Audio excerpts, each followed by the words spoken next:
다윗은 하나님 나라에 대한 분명한 믿음을 가진 사람이었습니다. 오늘 시편 68편 1절의 시작에 보면 하나님이 일어나시니 이런 표현으로 시작이 됩니다. 어, 다윗이 온 세상을 통치하시는 하나님의 영광을 보고 오늘 이 시편 68편을 기록한 것입니다. 하나님이 일어나셔서 하나님의 군사를 이끌고 광야를 지나서 영원히 거하실 시온성에 좌정하시고 세계 모든 열방과 족속들로부터 찬양과 경배와 예물을 받으시는 이 장면을 다윗이 바라보고 오늘 이 시편 68편을 기록한 것입니다. 하나님께서 영광 중에 온 세상을 다스리시는 모습을 다윗이 본 것이죠. 우리가 참 시편을 나누면서 우리 마음 가운데 드는 생각 가운데 하나가 뭐냐면 다윗의 믿음에 대한 부러움, 다윗의 믿음에 대한 어떤 사모함입니다. 그런데 다윗이 이러한 위대한 믿음을 가질 수 있었던 것은 하나님 나라의 영광을 분명하게 보았기 때문입니다. 이 시편 68편은 우리가 다 읽지 않을 만큼 본문이 35절까지 굉장히 꽤나 긴 시편입니다. 근데 이것을 좀 나누어서 보면요. 먼저 1절과 2절은 하나님이 악인을 심판하시는 것에 대해서 말씀을 하십니다. 1절만 제가 보겠습니다. 하나님이 일어나실 때에 하나님의 원수들이 흩어지고 하나님을 미워하는 자들은 하나님 앞에서 도망칠 것이다. 그리고 3절과 4절은 의인들이 하나님을 찬양할 거라고 또 다윗이 고백합니다. 3절을 보겠습니다. 그러나 의인들은 기뻐하고 하나님 앞에서 즐거워할 것이다. 기쁨에 겨워서 크게 즐거워할 것이다. 그리고 5절과 6절은 하나님의 나라가 임하면 고아와 과부, 고독한 사람, 옥에 갇힌 사람들에게 축복의 시간이 될 거라고 말씀합니다. 5절을 보면 그 거룩한 곳에 계신 하나님은 고아들의 아버지, 과부들을 돕는 재판관이시다. 이렇게 기록하고 있습니다. 그리고 이제 7절부터 18절을 보면 하나님께서 지금까지 개입한 역사들이 어떤 것이 있었는지를 기록하고 있고, 또 19절부터 31절을 보면 지금도 하나님이 우리 가운데 개입하셔서 통치하시는 일들이 어떻게 나타나는지 기록하고 있습니다. 그리고 우리가 읽었던 32절부터 35절은 하나님께서 이 세상을 완전히 통치하실 때 모든 열방들이 하나님을 찬양하라는 내용으로 구성이 되어 있습니다. 여기서 우리가 무엇을 알 수 있습니까? 다윗이 하나님의 나라를 분명하게 본 사람이라는 것입니다. 그리고 다윗의 믿음의 비밀이 여기에 있다는 것을 알게 됩니다. 당장 우리가 세상에서 살 때도 진짜를 알고 있는 사람, 분명한 사실을 알고 있는 사람은 다릅니다.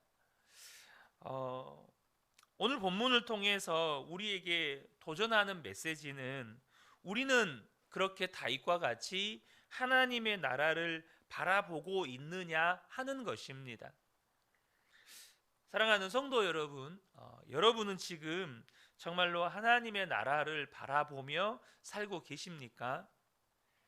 그리고 그 하나님의 나라를 바라보면서 주어진 삶의 문제들 혹은 우리를 부르신 삶의 현장에서 주어진 사명들을 감당하면서 살아가고 있느냐 하는 것입니다. 우리나라가 가지고 있는 우리나라가 저는 정말 좋은 나라라고 생각을 합니다. 그럼에도 불구하고 우리나라가 가지고 있는 심각한 문제 가운데 하나는 높은 자살률입니다. 다들 아시는 것처럼 우리나라는 OECD 국가 중에 자살률이 가장 높은 나라입니다. 특별히 대통령을 지내셨던 분까지 자살을 할 만큼 우리나라 사람들이 정말로 많은 스트레스 속에서 힘들게 살아가고 있다는 것을 보여주는 단면이라고 할 수 있겠죠. 심지어 믿는 사람들도 믿음 때문에 자살을 선택하지는 못하지만 그 마음 안에는 심정적으로 죽고 싶다, 이런 마음을 가지고 사는 성도들도 있습니다. 여러분, 우리가 이렇게 힘든 이유가 뭘까요? 물론 우리가 살아갈 때 힘들다라고 말하는 여러 가지 이유들이 있겠죠. 그 중에 하나가 뭐냐면 불확실한 미래입니다.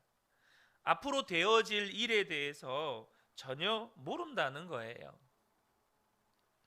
당장 저희 이제 하은이가 거의 매일 두통이 있거든요. 그제도 너무 두통이 심해서 조퇴를 했고, 어제도 보니까 두통이 너무 심해서 수업 시간에 그냥 잤다고 하더라고요. 근데 저희들이 저나 저희 아내가 힘든 건 뭐냐면 두통이 힘든 게 아니에요. 앞으로 어떻게 될지 모른다는 거예요. 병원에서도 정확하게 뭔가 대안책을 내어주지 않고, 또 이것이 정말로 다 온전히 나을지 그렇지 않을지에 대해서 알 수가 없다는 겁니다. 그래서 그렇게 한 번씩 심한 두통이 몰려오면 그냥 가슴이 철렁 내려앉아요. 언젠가 엊그제도 한번 아내랑 대화를 하고 있는데 학교 선생님한테 전화가 왔어요. 별일 아니었어요. 근데 학교에서 전화가 오는 것만으로도 그냥 가슴이 철렁 내려앉을 때가 있어요. 하은이에게 뭔 일이 있나?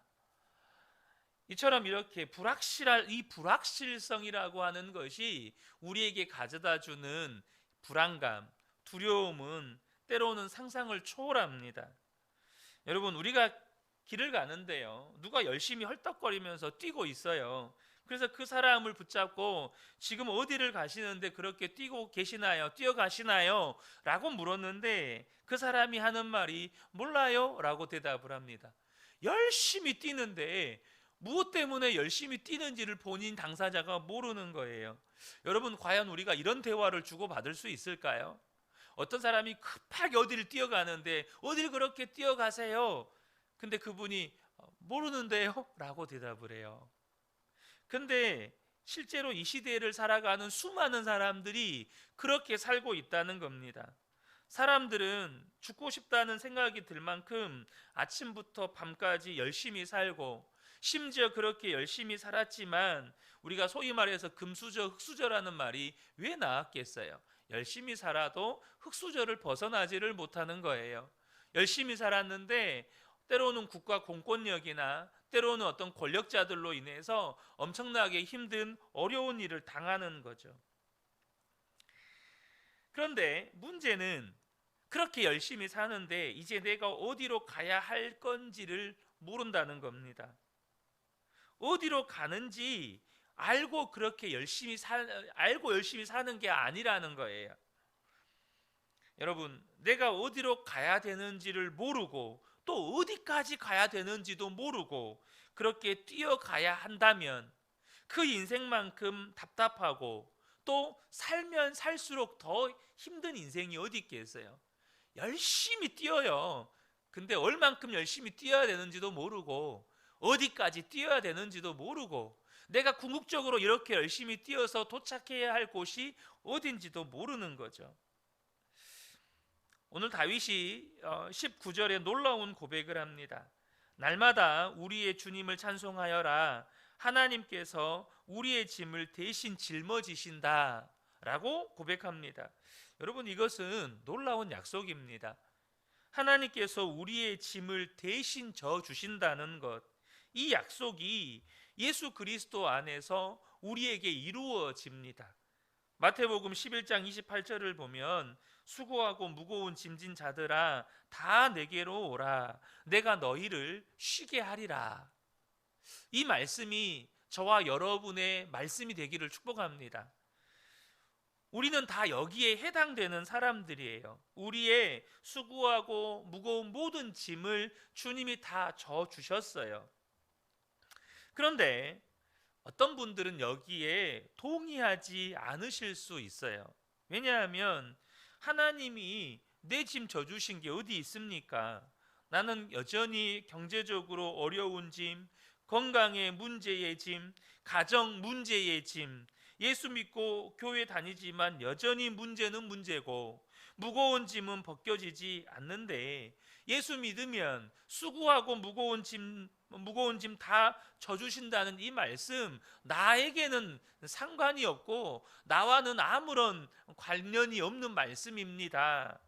이런 분들이 있어요. 여러분은 어떻습니까? 예수님이 정말로 여러분의 수고하고 무거운 모든 짐을 져 주셨다는 것이 믿어지신가요? 그런데 왜 많은 성도들이 예수님께서 수고하고 무거운 짐을 져 주셨다는 것을 삶 속에서 경험하지 못하고 사는 걸까요? 그것은 진짜 인생의 무거운 짐이 무엇인지를 모르기 때문입니다. 우리가 경제적인 어려움이나 건강이나 원하는 일이 이루어지지 않아서, 또 가정 문제 때문에 살기 어렵다고 생각을 하신가요? 여러분, 만약에 그런 것이 진짜 인생의 무거운 짐이고, 그래서 그런 것들이 다 없어지면 우리의 수고하고 무거운 짐은 다 벗어버리게 되는 것입니까? 그렇지 않습니다. 어제 수요예배 때 KT 자매에 대한 이야기를 나눴었죠. 여러분, 사람이 돈이 많고 건강하고 자기가 원하는 일 다 이루어지고 가정도 평안하고 사회적으로 높은 지위에 오르고 고등학교 때부터 스포츠카를 몰고 다니고 전교 1등에다 학생회장에다가 멋진 남자친구에다가 세상 근심 걱정할 것이 없는 것처럼 살면 정말로 진짜로 아무 걱정, 근심, 염려, 두려움 없이 행복하게 사는 겁니까? 지금 영국의 엘리자베스 2세 여왕이 이렇게 서거하고 그 아들 왕세자가 왕위에 올랐습니다. 그런데 이 찰스 왕세자가 되게 국민들에게 인기가 없습니다. 그래서 심지어 막 이런 피켓 들고 당신은 나의 왕이 아니다 이렇게 막 피켓 들고 다니는 사람들도 있더라고요. 여러분, 한 나라의 왕, 지금도 그런 왕의 지위를 가지고 있는 나라들이 유럽에 많으니까요. 세상에 모든 권력과 부와 명예를 가지고 있는 사람입니다. 그런데요, 영국 왕실이 이 만년필을 굉장히 중요하게 여긴대요. 만년필을. 그런데 어디를 방문을 했는데 그 만년필이 좋은 만년필이 아니고 그냥 우리 일반 만년필이었대요. 그래서 이 찰스 왕세자가 방명록을 쓰는데 만년필을 쓰고 나서 잉크가 손에 묻었어요. 근데 그거를 잉크 손에 묻었다고 엄청나게 짜증을 내는 거예요. 여러분, 모든 것을 가지고 있는 사람이 행복할까요? 여러분, 하나님께서 우리의 짐을 짊어주신 이 문제는 그런 문제가 아닙니다. 정말 우리 인생의 짐의 문제는 하나님을 진짜 믿게 되면, 하나님을 바라보는 눈이 뜨이고 하나님의 나라를 바라보는 눈이 뜨여지게 될 때 똑같은 형편에 사는데 짐이 완전히 달라지는 겁니다. 다윗이 하나님께서 우리의 짐을 짊어지셨다고 표현하고는 그 다음에 이런 고백을 합니다. 19절 하반절부터 20절인데요. 하나님은 우리의 구원이시다. 우리의 하나님은 우리를 구원하시는 하나님이시다. 그분은 주 우리의 주님이시다. 우리를 죽음에서 구원하여 내시는 주님이시다. 그러니까 다윗이 하나님이 짐을 져주신다고 고백한 다음에 뭐라고 말하냐면 하나님이 우리를 죽음에서 구원해 내셨다는 거예요. 이 말이 무슨 말입니까? 인생의 진짜의 짐이 무엇인지를 우리에게 말씀해 주신 것입니다. 여러분, 다윗이요, 우리의 하나님이 짐을 대신 져 주셨다는 이 고백은 하나님이 우리를 죽음에서 구원해 내셨다는 말입니다. 우리에게 영생을 주셨다는 거예요. 이 세상이 끝이 아니고 영원한 하나님의 나라를 우리에게 보여주셨다는 뜻입니다. 여러분은 이 말씀을 들을 때 어떤 생각이 드십니까? 우리가 진짜 하나님의 나라를 바라보는 눈이 뜨이면 짐이 다 벗겨지는 구원을 경험할 수 있을까요? 아마 많은 분들이 운전을 하시니까 아실 겁니다. 여러분, 초행길을 갈 때 어떻습니까? 물론 내비게이션을 찍고 우리가 목적지로 가는 것은 분명하지만 많은 분들이 아무리 운전이 베테랑이어도 초행길을 가게 되면 긴장이 됩니다. 내비게이션 보고 확인하지만 긴장이 돼요. 내가 제대로 가고 있나? 반면 여러분, 매일 출퇴근하는 길은 어떻습니까? 목적지도 알고 있고 너무나도 익숙한 그 길은 여러분 편안하게 운전을 합니다. 뭘 말하냐면요, 우리가 길을 아는 것만으로도, 목적지를 아는 것만으로도 우리의 운전이 편해진다는 거예요. 우리의 인생도 마찬가지입니다. 하나님의 나라가 있다는 것에 대해서 우리가 분명하게 눈이 뜨이고 나면 똑같은 삶을 살아도 삶의 의미는 완전히 달라진다는 것입니다. 우리의 삶에 힘들고 어려운 일이 있죠. 주변 사람들이 볼 때 참 고생한다, 짠하다, 이런 일들이 왜 없겠습니까? 하지만 우리의 마음은 달라집니다. 그 문제가 없어진다는 게 아니에요. 우리를 부르신 그 자리에는 때로는 고생스러운 일들이 있습니다. 때로는 두려운 일도 만나요. 때로는 참 어려운 일들도 만납니다. 하지만 우리의 마음은 달라져요. 죽음의 문제가 달라집니다. 고난의 문제도 달라져요. 돈, 건강, 인간관계, 자녀, 인생의 가치관과 목적의 문제가 다 다르게 해석이 되고 다르게 반응이 됩니다. 그러니까 이제는 섬김의 삶이 어렵지가 않아요. 누군가를 사랑하는 삶이 잘 되어지지 않는 것이 문제가 될 수는 있으나 내 마음 가운데 그 사람을 향하여서 사랑하고 용서하고 품어야 한다는 마음은 바뀌지가 않습니다. 내가 못해서 문제지, 못하는 게 괴롭지, 그 부분에 대해서는 분명한 믿음을 가지고 살아요. 왜 그렇습니까? 내가 가는 길에 목적을 분명히 알고 있는 거예요. 내가 왜 사는지 이유가 분명한 겁니다. 하나님은 분명하게 살아 계시고 하나님의 나라가 있는 거죠. 여러분, 우리가 시편을 계속해서 나누지만 다윗만큼 힘든 인생을 산 사람 우리 주변에서 찾아보기 어렵습니다. 다윗의 인생은요, 온통 전쟁의 연속이었고 또 그 가운데에는 도망자로 살았던 세월이 10년이 넘는 세월이었습니다. 또 압살롬에 의해서 또 도망쳤던 시기를까지 합친다면 그의 인생 가운데 한 3분의 1은 도망자 신세라고 해도 과언이 아닐 겁니다. 그러니까 좀 그렇지만 우리와는 비교할 수 없는 인생의 짐을 지고 살았습니다. 그런데요, 여러분, 다윗이 그 인생의 짐 때문에 너무 고단하다, 난 너무 힘들다, 나 이대로 하나님 나라 가고 싶다, 혹시 그런 시편 복음 친 적 있습니까? 다윗은요, 충만했습니다. 도리어 전쟁의 한복판에서도 다윗은 하나님을 찬양하면서 살았습니다. 이유가 뭘까요? 하나님의 나라를 분명하게 바라보았기 때문입니다. 다윗은 왕이 되고 싶은 사람이 아니었어요. 오직 하나님만 나의 왕이 되기를 원했어요. 근데 어떻습니까? 사람들은요, 내가 왕 되기를 원해요. 내가 왕이 되니까 인생이 무질서해지는 겁니다. 내가 왕이 되니까 인생이 방황을 하는 겁니다. 내가 왕이 되니까 인생이 온통 혼돈인 겁니다. 문제 하나 앞에서도 갈팡질팡한 왕이 나를 다스리니 어떻겠습니까? 내 인생이 문제 하나만 만나도 갈팡질팡이고 그렇게 넘어지는 겁니다.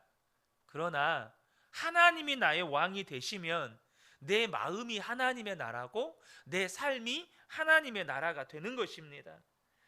다윗이 그런 상황과 형편 가운데서도 하나님을 찬양하며 살고 또 감사하고 기뻐하고 살았던 이유는 하나님의 나라를 바라보는 눈이 분명하게 열렸기 때문이에요. 이 은혜는 우리에게도 동일합니다. 우리가 예수님을 믿고 하나님께서 우리의 눈을 열어주셔서 하나님의 나라를 보게 하십니다. 하나님의 나라의 비밀을 눈으로 분명하게 바라본 사람은 이 세상 사는 동안에 수많은 어려운 일들 겪지만 이제는 의미가 달라지는 거예요. 사람도 내가 부딪히는 어려움도 다 달리 보이는 겁니다. 우리가 하나님을 바라보는, 또 하나님 나라를 바라보는 믿음의 눈이 뜨였는가? 여러분, 날마다 이거 점검하셔야 합니다. 우리에게 주어진 오늘 하루는 이것을 점검할 수 있는 아주 중요한 기회인 겁니다. 여러분, 우리가 예배의 자리에 앉아 있다고 하더라도 다 예배 드리는 것이 아니라는 사실을 여러분 너무 잘 알지 않습니까? 누가 예배자입니까? 하나님을 바라봄으로 예배하는 자가 예배자인 겁니다. 하나님의 나라를 사모함으로 예배하는 자가 예배자인 겁니다. 저는 우리 그은혜교회 모든 성도님들이 하나님의 나라를 사시는 분들 되시기를 축복합니다. 오늘 하루도 삶의 현장에서 살아가겠죠. 또 많은 문제들도 만날 겁니다. 마음 상하는 문제도 만날 것이고 때로는 두려워하는 문제도 만날 겁니다. 제가 어제 오늘 하은이 일을 겪으면서 하나님 도와주세요, 이걸 얼마나 외쳤는지 몰라요. 속으로 하나님 도와주세요, 하나님 도와주세요. 여러분, 우리의 삶에 그런 문제들을 끊임없이 만납니다. 여러분, 그때 어떻게 할 겁니까? 하나님의 나라를 바라볼 너무나도 귀한 기회입니다. 하나님을 바라볼 너무나도 귀한 찬스입니다. 그러므로 저와 여러분이 똑같은 문제를 만나더라도 이제는 의미가 달라지게 되는 은혜를 경험하게 되시기를 축복합니다. 의미도 달라지고 해석도 달라지고 반응도 달라지고, 그리고 거기에서 하나님을 찬송하고 하나님께 감사하는 저와 여러분 되시기를 예수님의 이름으로 축복합니다. 아멘.